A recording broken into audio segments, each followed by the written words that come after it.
Hello and welcome to another edition of Go Ellsworth. I am so excited to be at Scorched Stone Farm today. And with me, I have Katie Homolka and Josh Homolka. So thanks so much, you guys, for having me out here. It is a beautiful day. It's just a great day to be sitting outside. And as you can see behind us, it is a beautiful place to come and visit. So I'm super excited to find out a whole lot more today about Scorched Stone Farm. I'm going to start with Josh because I want to know how you got to the name Scorched Stone Farm, which I can't say very well, but please tell me. I was a college football coach for a really long time, and my last couple of years I got more and more into reading about agriculture and the economy around agriculture and things like that, and commodity prices and just things that you would read about and how it's tough and, Sure. and how you have to somehow make yourself unique and figure out how you're going to directly market to cut out the middleman and directly market to customers. Right. And so I did a lot of research on the farm and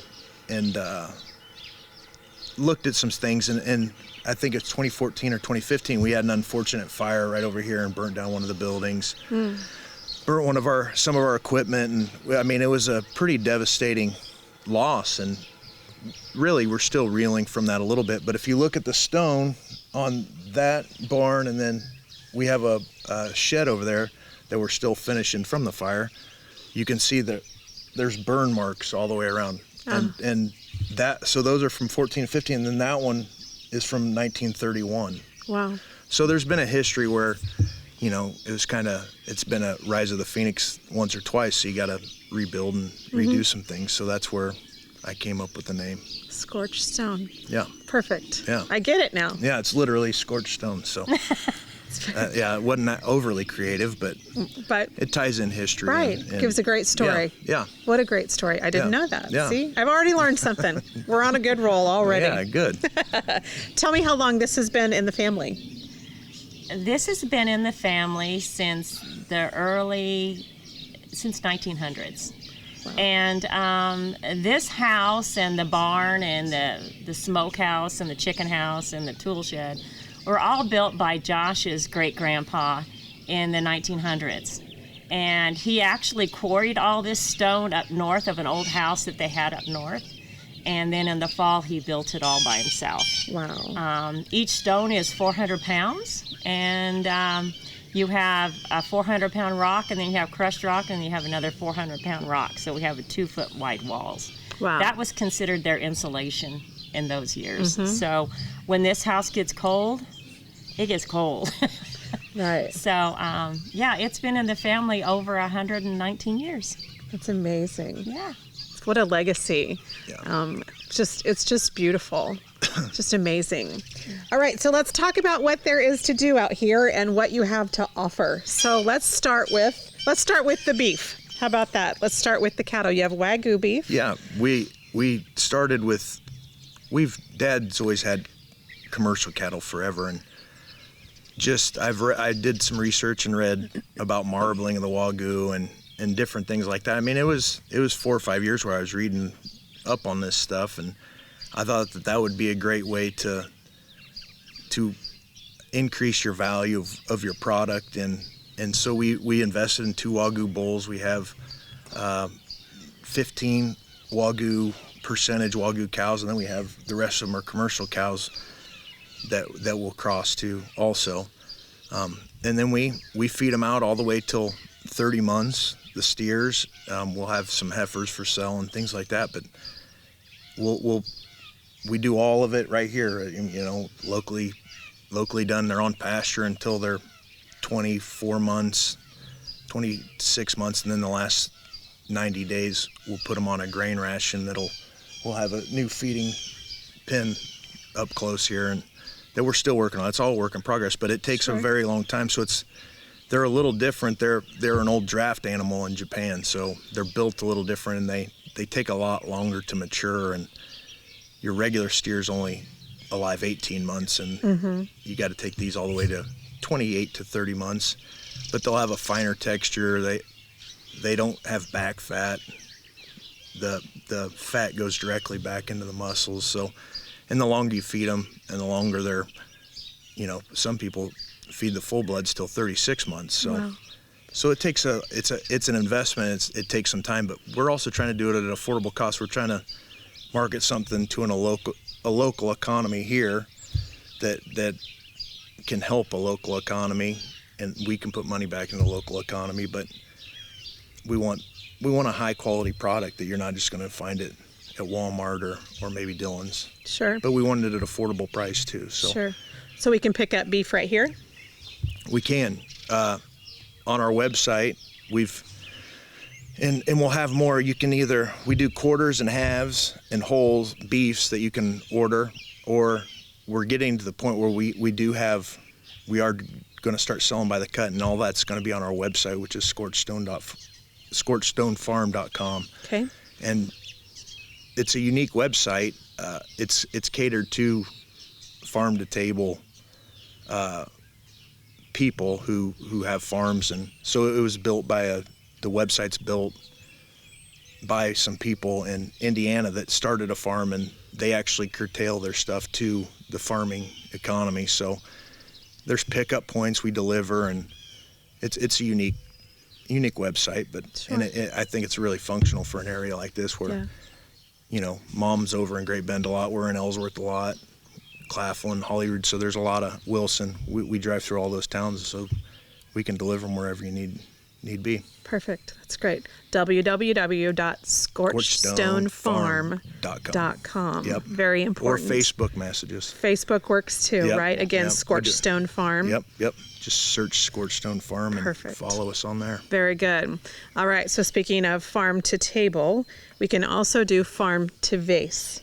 Yes, right? Because we can. all over the place there are beautiful flowers and beautiful plants that are going to be beautiful flowers. We're kind of in a standstill at this Right. moment. We're not catching great flowers right now. We're right in between. But tell us about all of the beautiful blooms that were and that are to come. Okay. Well, to start this off, this was something that I did probably 30 years ago, and I used to do flowers for weddings, and I just kind of did it because I was kind of bored with things. So I thought, I'll just do this. And then I did it for a while, and then I got bored with that. So I went and taught for 30 years.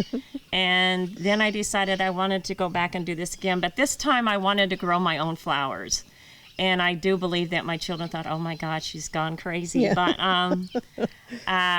it's been fun. And the first year I started, I probably put out 1,500 flowers. And then we've gradually added, and we probably have about 8,000 flowers out here now. We do farm to vase, so when all of our daffodils are blooming or all of our tulips are blooming, we have farm to vase, so people can come out and actually pick their own flower. And we just, charge per stem, and if they want them in an arrangement, we can do that. Or if they just want them wrapped, we can do that as well. It kind of brings the community together, gives families something to have an activity to do with their children. And the kids really like to come out and grab a bucket and think they're really involved. And of course, our grandkids come out and they think that, we should play with these kids. And so they get really involved as well.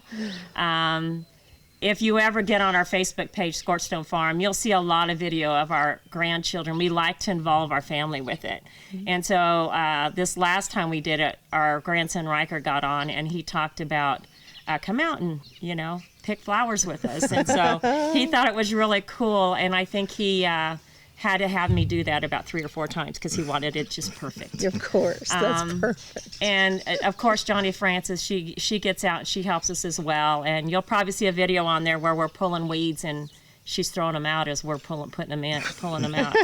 She's throwing them out of the wagons and stuff. It's a lot of work. The flowers, we have to continually do it. It's kind of like Josh and cattle during the summer. The fencing and everything never ends. And so, like Josh says, everything is in progress. We're constantly doing something with the flowers. We do funerals, we do casket covers, we do weddings, we do anything anyone wants with flowers, we can do it. We can also do silks. Both Jess and I can both do those. Jessica, Josh's wife, She's really a big part of this as well, and she is the one that really coordinates a lot of the weddings and puts them together and gets prices, and our website is great because Jess is really good at that kind of stuff. So she's a big asset to how this works and how we accomplish the things we do. With farming, it just seems like with the flowers and the vegetables and everything we do, that we have to have every inch of our farm in production in order for it to be successful and to keep us, everybody above ground. Mm-hmm. And I don't know if we could have done it without Josh and Jess coming back and helping us. But not only are they helping us, but even our other kids, they also get involved and will come back and will help every now and then as well. Seth and Josh, Seth and Cullen and Megan, they all will come home and help us when we need help. But they prefer to just come home and see us. Yeah. That's perfect. And you were mentioning that you have other help that comes too, right? Right. On Thursdays, I have special needs kids that come out. I have 2 special needs kids come out. And they come help me with different things. So if we're planting flowers, they'll help me plant the flowers. If we're watering, they'll water. If we weed, we'll weed. Sometimes they just want to come out and just chat, and we do a lot of chatting. And we also, if I go in and I need to have things done for a wedding, if I need ribbons cut or something, we'll have marks and have them do ribbons. They get excited. They come out here, we have a good time. Sometimes we don't get a lot accomplished, but man, is it fun to see them. I am excited to see them every Thursday. So it's a neat time to see those kids come out. Beautiful. We also do community service with the Great Bend High School. And we'll have kids come out and they'll help us with just like getting things ready. So, for example, we're trying to set the barn up and get it ready to lay concrete. And we're looking at maybe trying to do a wedding venue eventually. But, you know, it takes time, like Josh said. And there's only so many hours in the day when they all work, and then they have to come and work out here as well. So. Right. Very good. I love that too. Okay, so besides the flowers, then you mentioned vegetables. Right. Do you want to talk about vegetables? Yeah, we planted. I started, I think, 720 tomatoes, and right now I think we have there's probably 600 in the greenhouse. Mm-hmm. And then we've sold a few of the 6-pack or 4-packs and things like that to some people, or just gave them to some people we know that wanted some. Mm-hmm. But this will be our second year. We've designated the whole greenhouse this year for just tomatoes. Last year we had some peppers and things in there. We've decided we're just going to dedicate that. And then over on the northwest corner, we plant squash, and we'll have what else do we have over there? Squash. We have cucumbers. Cucumbers. We'll have them on the other side, and we just have basic garden. Mm-hmm. Whatever we you have want. acorn squash. Yeah. We have banana peppers. We have jalapenos. We have Anaheims. We have a million jalapenos usually. Yes. We have a lot of jalapenos. We can produce the jalapenos. Yeah. I'm just saying. And then we have a little. It's a little pop jalapeno like. It's a little smaller, and it's. And it's hot. And it's hot, and we can produce those too very well. Wow. Yeah, we really have an abundance of those. But so if you need something hot, you come get us. We're trying to get really good at the tomatoes, so we've made some adjustments in how we're doing things, and I'm pretty excited about what we have going. That's a lot of work, and sure. I'm sure there's farms around here that do them also, and they understand how much work it is. Right. When you just read about it or you watch a NRCS video on how to, it's a little different when you get live into it, and you got it in maybe the windiest state in the country. Right. And you're trying to keep plastic on your. It's an adventure out at the greenhouse usually. Sure. So if you see a roof off, it's because the wind had a happy day. Those have had roofs, numerous roofs, right. both of them. I can imagine. One of them's without one right now, but. Wow. You have 2 greenhouses then? We do. There? We have 2 90 by 30 feet greenhouses, and one of them will be dedicated to flowers, which we got to get the roof back on it, which that'll happen soon, and then. We have the other one set up and planted, and everything's functional in there right now. Wow. So. And if you've never been in a greenhouse where you have tomatoes, it's not like out in your garden. And Joshua, I mean, with all of his research, because he's a real reader, he came up with how we're supposed to do it. We have strings hanging everywhere. If you go out there and look at it, you think, what the heck? But we only let the tomatoes grow on one stem. So a lot of things are cut off those tomato plants as they grow, and they grow up these strings. Really? You keep the main stem going up, and then you cut the suckers and things like that off. But it'll, you know, like the videos I've watched and did my research on, they had one. It was like one of the plants ended up 20 feet long by the end.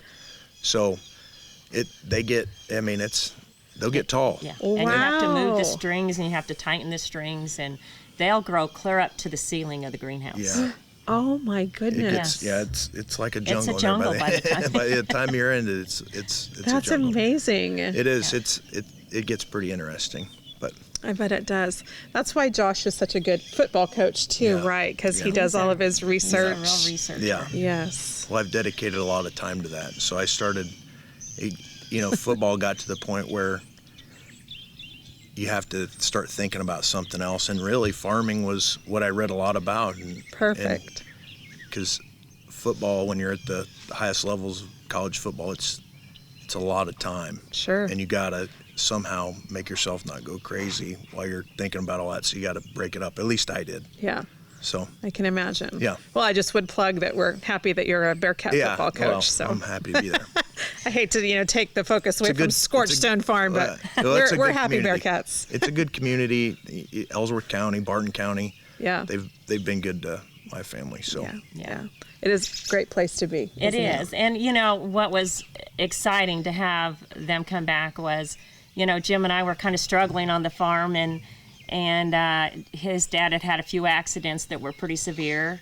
And I think the kids felt that someone needed to come back to make sure he didn't get a little bit, ambitious and jump off something or something. Overdo like it a little bit. He huh? just, he broke his back from a bull, and then he fell on a post, and it went through his chest, and Oh my goodness. and he walked out of the hospital 2 days like nothing happened, and I was like, it was a horrible thing. Right. And we are just we were blessed to have them come back and help us, and I don't think we would be where we're at today if our kids wouldn't have stepped in and helped us go where we were. It's a wonderful thing, isn't it? It is. It's What it's a blessing. pretty awesome. Yeah, for sure. Yeah.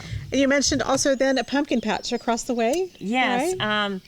Our first year of the pumpkin patch was last year, and I think we've learned a lot from our pumpkin patch. yeah. And it's all about learn.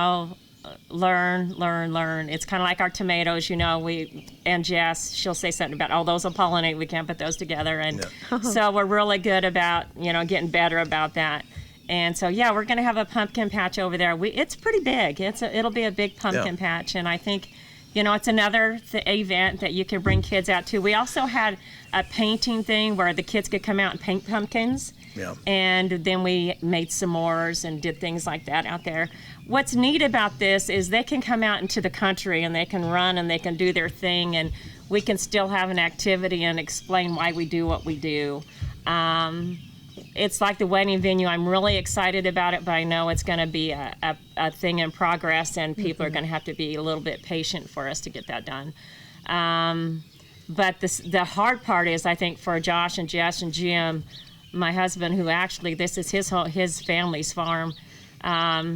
It's hard for them that they work all day, and then they have to come home, and then I make them work all night, and it's like, God, Katie, what's wrong with you? So, I have to kind of watch my words and be careful with that. But we do have a lot of activities, and we go to other towns as well. So, for example, June 8th, we're going to do a DIY workshop where brides that really want to cut their cost on a wedding, we're going to show them how to make their own boutonnieres and their corsages or their bouquets, and give them a tool that they can use to maybe do it themselves. And we can even order all of their flowers for them and they can just pick it up and have it all ready to go, and then they just have to put them together. So it's going to be a really neat event. Midland Hotel has really been supportive of the things that we've done. We've done a lot of events there. We do a lot. We've done events at Josh's farm. We've done events here. We've done events in Hoisington and Claflin and Ellsworth. We try to spread ourselves out so people can feel like they're important no matter which town they're in. And we take a lot of, we even did a fresh flower arrangement in Hoisington where we took tulips and daffodils and we made arrangements and stuff. And we did centerpieces for Christmas at Jess and Josh's farm. And we've done wreaths and we've done fresh swags for Christmas. And so we constantly try to add something new and different. And we also did a candy bouquet thing for kids. And we thought the kids would be excited to do a candy bouquet. So we did things like that. So we keep trying to add different events. And we hope that when people see this farm and see how pretty this farm is, that maybe they want to come out and just use the farm area to put on something, and we would be more than happy to accommodate for that. The barn itself is just going to be a cool thing for us to accomplish. We're in progress of doing so many added things, and I know when Jim put up our tree break this last week with our community service, he put it really far out, and I asked him, I go, well, why are we putting it so far? And he goes, well, we got to add some more greenhouses eventually, so we got to have it out here. And so he had more of the future prospect than I was thinking, well, put him right here. But no, he was prepared for what we needed to do. So that's great. Yeah, it's good to see that there'll be more progress, and people do just need to come out and see, because it's pictures aren't going to do it justice. Even this video isn't going to be enough, but hopefully this will get the ideas going and get people really interested. So the thing to do is to just come out to Scorched Stone Farm. I still can't get it right. I'm sorry. Scorched Stone Farm. The address is 1835 Northeast 150th Road.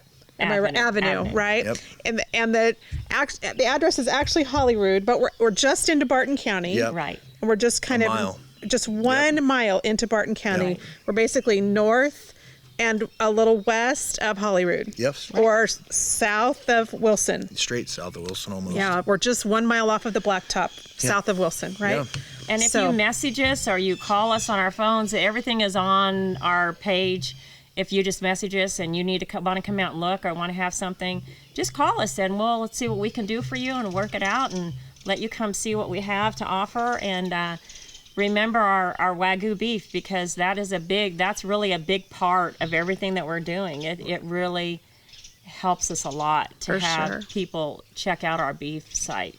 Yeah, and our website's going to have, you can have flowers, whatever you want from the farm, it's going to be on that website. And if you want to get hold of Facebook messages, somebody's going to get back to you pretty quick. So we're pretty easy to get hold of, and we're pretty accommodating if you want something done. We just, moving back after being gone for 15 years, the landscape of this Barton and Ellsworth County has changed, and we'd like to be part of bringing more people back to the community. So I think these are the kind of things you got to support your either local farmers, and you got to support your local businesses, and we try to do both of those. I appreciate that. And just remember that on that website, when you see flowers and you see an arrangement, none of them are ever going to be the same. Yeah. So when we create from the flowers that we have, and if we have to order flowers that you want specific, that's different. But when you order an arrangement on there, don't look at it as, is that going to be it? It's probably not. Right. But we'll be close to it. So. And it'll always be creative, for sure. You can count on it. Thank you guys so much for having me out here. It is gorgeous. I'm excited to come again when the flowers are in full bloom. Oh, please do. I'd love to have you all. Thanks. Thank you guys so much for watching. Hope you have a great day. Thank you.